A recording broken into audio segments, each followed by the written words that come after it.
Assalamualaikum warahmatullahi wabarakatuh. Halo teman-teman semua, bagaimana kabarnya? Semoga selalu ada dalam kesehatan ya. Nah teman-teman, tadi kalian sudah melihat cuplikan di awal yang memperlihatkan beberapa orang yang ternyata memiliki peran atau profesi yang berbeda. Lantas, apa kaitannya dengan yang akan kita bahas pada video ini? Jadi, kita akan membahas mengenai ketenaga kerjaan. Namun, sebelum masuk ke pembahasan, kita harus mengetahui terlebih dahulu mengenai kompetensi inti, kompetensi dasar, dan indikator pencapaian kompetensi dari materi ketenaga kerjaan ini. Berikut merupakan kompetensi inti, kompetensi dasar, dan indikator pencapaian kompetensi dari materi ketenaga kerjaan. Silahkan teman-teman semua boleh baca terlebih dahulu ya.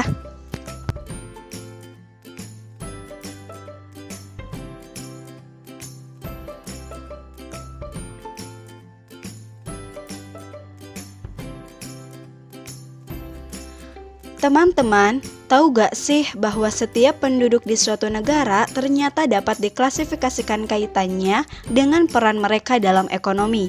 Lalu, bagaimana sih peran setiap penduduk dalam ekonomi? Pernahkah kalian mendengar istilah tenaga kerja, angkatan kerja, dan kesempatan kerja? Nah teman-teman, secara umum penduduk itu dapat dibagi menjadi tenaga kerja dan bukan tenaga kerja. Tenaga kerja merupakan penduduk yang berada dalam usia kerja. Penduduk tergolong tenaga kerja jika penduduk tersebut telah memasuki usia kerja. Batas usia kerja yang berlaku di Indonesia adalah berumur 15 sampai 64 tahun. Nah, bagaimana dengan penduduk yang berumur kurang dari 15 tahun dan lebih dari 64 tahun? Tentu saja mereka tidak termasuk kelompok tenaga kerja. Jadi, tenaga kerja adalah penduduk yang berusia 15 tahun sampai 64 tahun. Sedangkan penduduk yang berusia kurang dari 15 tahun atau lebih dari 64 tahun termasuk bukan tenaga kerja. Tenaga kerja merupakan salah satu faktor produksi yang sangat penting bagi suatu negara. Tanpa adanya tenaga kerja, maka faktor produksi modal dan faktor produksi alam tidak dapat digunakan secara optimal.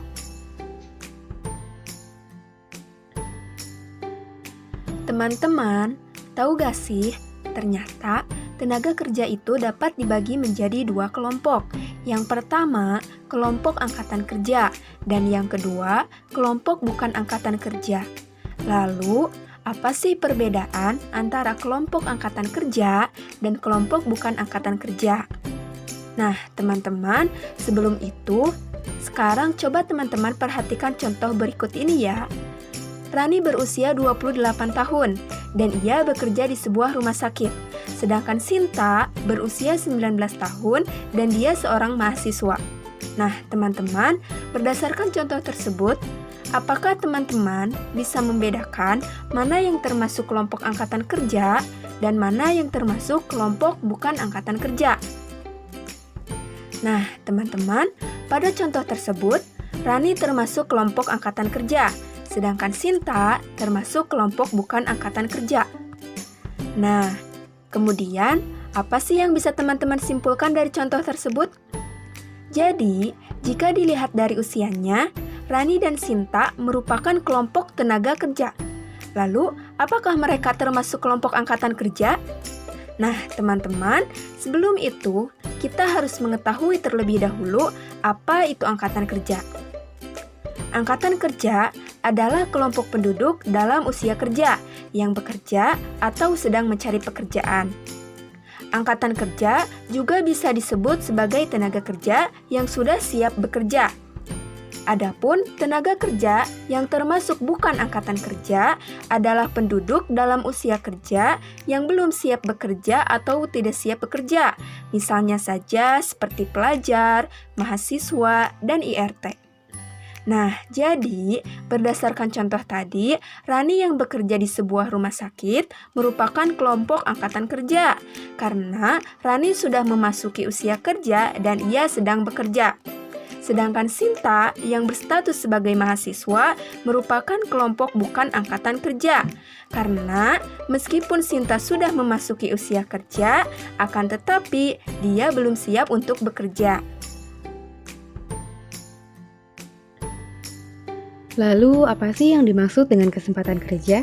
Nah, teman-teman, kesempatan kerja merupakan keadaan di suatu daerah yang menunjukkan tersedianya lapangan kerja untuk orang-orang yang sedang mencari pekerjaan. Terdapat beberapa faktor yang mempengaruhi kesempatan kerja.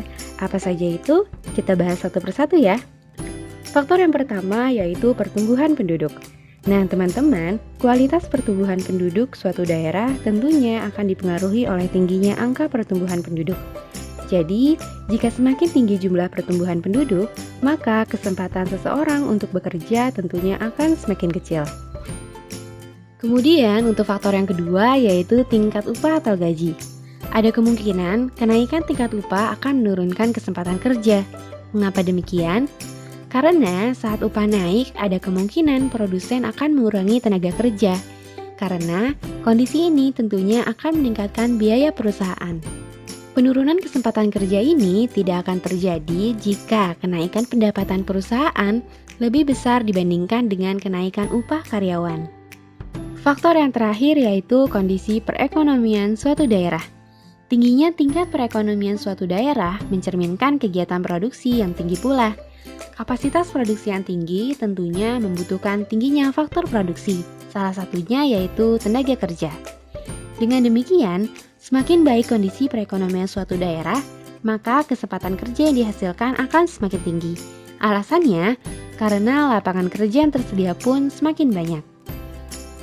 Nah teman-teman, mungkin sekian materi ketenaga kerjaan dari kami. Terima kasih, semoga bermanfaat. Wassalamualaikum warahmatullahi wabarakatuh.